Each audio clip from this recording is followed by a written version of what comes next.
Recording studio Areraj.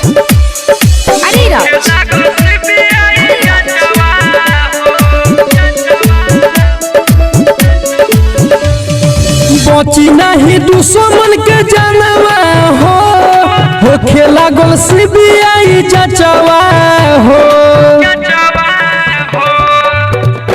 हाँ बची नहीं दुश्मन के जानवा हो खेला गोल सीबीआई चचवा हो। भैया सुशांत के मरले कसैया बची नहीं ओकर खाला दानवा हो। बची नहीं दुश्मन के जानवा हो खेला गोल सीबीआई चचवा हो।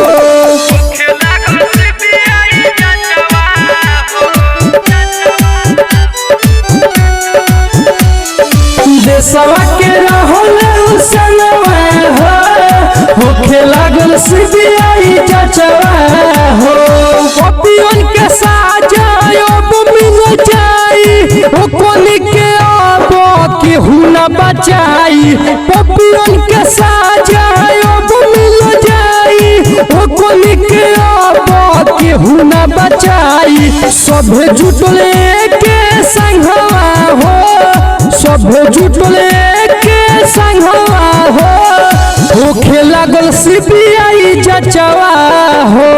बची नहीं दुश्मन के जानवा हो खेला गोल सीबीआई चचवा हो।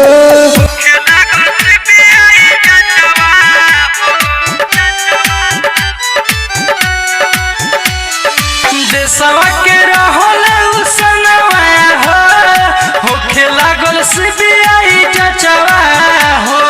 ऋषु मिश्रा कहे बच नहीं पाई है देशवा के कोनो कोना में छिप जोई है।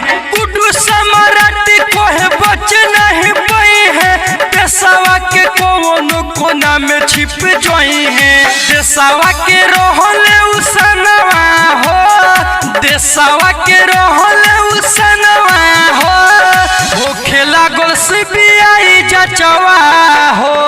बची नहीं दुश्मन के जानवा हो खेला गोल सीबीआई चचवा हो। स्टार संगीत रिकॉर्डिंग स्टूडियो अरेराज।